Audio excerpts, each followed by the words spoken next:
अस्सलाम वालेकुम, मेरा नाम ताहिर अली है और मेरे यूट्यूब चैनल का नाम उर्दू सॉन्ग ज़ुबान है और मैं इस चैनल पे उर्दू तशरीहात अपलोड करता हूँ और मेरे चैनल को सब्सक्राइब करना ना भूलिएगा। बिस्मिल्लाहिर्रहमानिर्रहीम। अस्सलाम वालेकुम डियर स्टूडेंट्स, उम्मीद है आप लोग ठीक होंगे और आप लोगों की ज़िंदगी खुशियों के साथ गुजरी होगी। तो आप लोगों को मज़ीद लिए चलता हूँ तशरीह की तरफ और ये जो टॉपिक हमने शुरू किया हुआ था तो इसी टॉपिक को आगे बढ़ाते हैं। यहाँ से आगाज़ करता हूँ कि उमरा और अहले मनसब का ग्रोह जो शैख़ीन इल्म की सरपरस्ती करता था। उमरा असल में अमीर की जमा है और अहले मनसब वो लोग जिनके पास कोई ओहदा होता है, कोई मनसब होता है।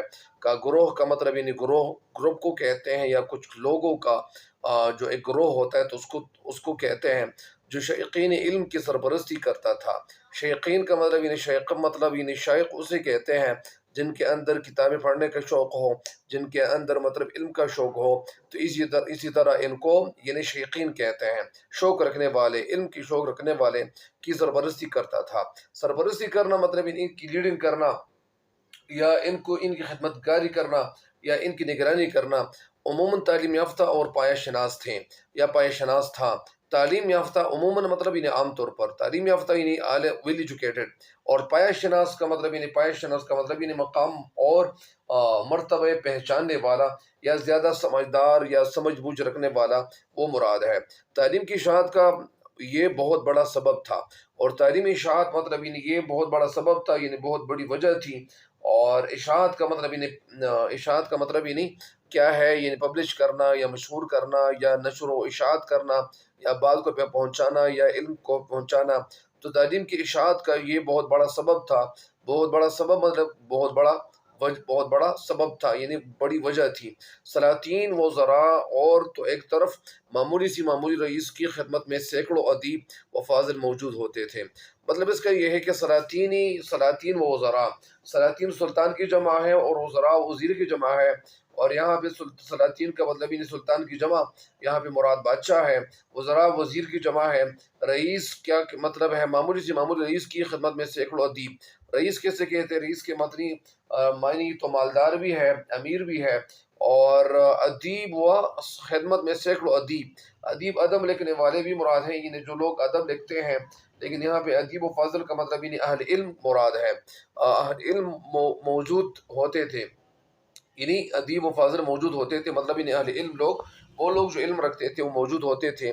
और चूंकि उनकी तनख्वाहें किसी खिदमत के सिले में नहीं, किसी खिदमत के सिले में नहीं, सिला मतलब इन्हें बदले में, बल्कि सिर्फ उनका ज़ाती कमाल और कबूल आम महंगे दामों खरीदा जाता था।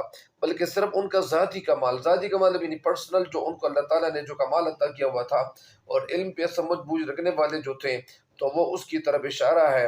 और फिर उनका ज़ाती कमाल और कबूल आम महंगे दामों खरीदा जाता था। महंगे दामों मतलब महंगी कीमत पे। तमाम मुल्क में लियाकत और शोहरत पैदा करने का आम जोश फैल गया था। तमाम मुल्क में लियाकत मतलब यानी काबिलियत और शोहरत पैदा करने का आम जोश फैल गया था। आम जोश मतलब इन एक वलवला, लोगों के दिलों में एक वलवला पैदा हो गया था, एक जोश जज्बा उनके दिल में पैदा हो गया था कि हमें भी तालीम हासिल करनी चाहिए। एक बात तो मैं यहाँ पे ये भी बता दूं कि जब एक माहौल जिस चीज़ का बन जाए, अगर वो माहौल तालीम याफ्ता बन जाए तो उस तालीम याफ्ता माहौल से बहुत ज़्यादा लोग, वो छोटे स्टूडेंट्स जो होते हैं या जो कम उम्र बच्चे होते हैं वो भी असर लेते हैं। अगर वो माहौल मसलन अगर वो माहौल तालीम याफ्ता ना हो या इसी तरह वो माहौल जो वहाँ पे मिसाल के तौर पर मदरसे होते हैं तो वहाँ पे बहुत सारे लोग उससे मुतासिर होते हैं। या इसी तरह अगर कॉलेजेस होते हैं, यूनिवर्सिटियाँ होती हैं तो उनसे भी ज़्यादातर स्टूडेंट्स मुतासिर होते हैं। और ज़्यादातर जो बच्चे होते हैं वो भी ये देखते हैं, उनकी देखा देखी अपना कर वो कोशिश करते हैं कि हम स्कूलों से निकले, कॉलेज से निकले और हम भी यूनिवर्सिटी की तरफ आ जाएं। लिहाजा उनके ज़हन में ये बात होती है कि हमें भी आगे तालीम इन्हें हासिल करनी पड़ेगी और हमें भी आला तालीम हासिल करनी चाहिए। तो ज़्यादातर स्टूडेंट्स की सोच यही बनती है। तमाम मुल्क में लियाकत और शोहरत पैदा करने का आम जोश फैल गया था।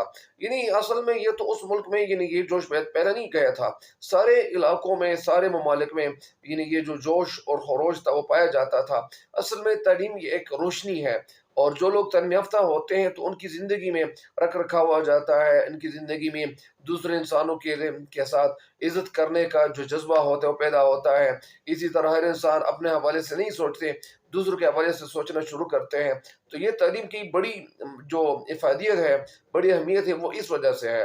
तसनीफ़ात में ज़ोर तबा के साथ तहकीक व احتیاط کا لحاظ اس لیے زیادہ تر کرنا پڑتا تھا کہ جن قدردانوں کے سامنے پیش کرنا ہے، انہیں تصنیفات میں زور طبع، تصنیفات تصنیف کو کہتے ہیں کوئی لکھی ہوئی کتاب، وہ کتاب جو لکھی جائے، اور کسی موضوع پر کی کتاب لکھنا۔ زور طبع مطلب اس کا مطلب ہے لکھنے یا بیان کرنے کی طاقت یا قوت۔ تحقیق و احتیاط کا لحاظ، تحقیق مطلب کسی چیز کے حوالے سے کوئی بات کہنا، یا مطلب درست بات کی تحقیق کرنا یا تلاش کرنا یا جستجو کرنا۔ احتیاط کا لحاظ اس لیے زیادہ تر کرنا پڑتا تھا کہ جن قدردانوں کے سامنے پیش کرنا ہے، جو قدردان جو قدر شناس تھے یا قدر کرنے والے لوگ تھے، تو ان کے سامنے جو پیش کرنا ہے وہ خود صاحب نظر۔ صاحب نظر کا مطلب اچھا برا پہچاننے والا، نکتہ چین اور صاحب النظر اور نکتہ چین ہے۔ نکتہ چی کا مطلب، نکتہ کے معنی تو اصل میں نکات ہے، جس طرح ہم لوگ کہتے ہیں کہ قائد اعظم رحمۃ اللہ علیہ کی 14 نکات، تو اصل میں یہ لفظ نکات نہیں ہے، یہ لفظ اصل میں یہ نکات ہے۔ نکتہ کے معنی اہم بات، پتے کی بات، ضروری بات۔ تو یہاں پہ نکتہ چین کا مطلب کیا ہے؟ عیب ڈھونڈنے والے اور نقص تلاش کرنے والے، یہ مراد ہے نکتہ چین ہیں۔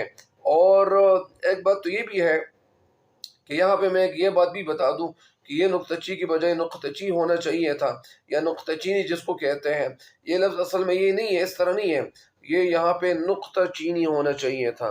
نقطہ وہ جو فل سٹاپ جس کو انگلش میں کہتے ہیں، تو یہ لفظ ایسا ہونا چاہیے تھا۔ یہاں پہ انہوں نے یہ تو ویسے بھی اس وقت جو مولانا شبلی نعمانی یہ ان کا جو سبق ہے، تو ظاہری بات ہے کہ ابھی جو اہل زبان ہے تو انہوں نے بہت زیادہ مطلب تحقیق کی ہوئی ہے الفاظ کے حوالے سے اور زبان کے حوالے سے، اردو کے حوالے سے، تو لہٰذا یہ لفظ اصل میں نکتہ چین نہیں ہونا چاہیے تھا، یا نکتہ چین نہیں ہونا چاہیے بلکہ نقطہ چین ہونا چاہیے۔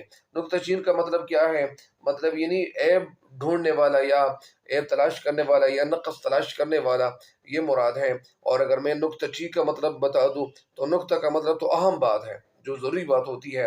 بہرحال نصابی یہاں پہ نکتہ چین ہے، نکتہ چین کے مطلب نقص کرنے والا یا تلاش کرنے والا۔ تو یہ جو تشریح ہے یہ اپلوڈ کر چکا ہوں، اور مجھے امید ہے کہ انشاءاللہ آپ اس ویڈیو سے بھی فائدہ اٹھائیں گے۔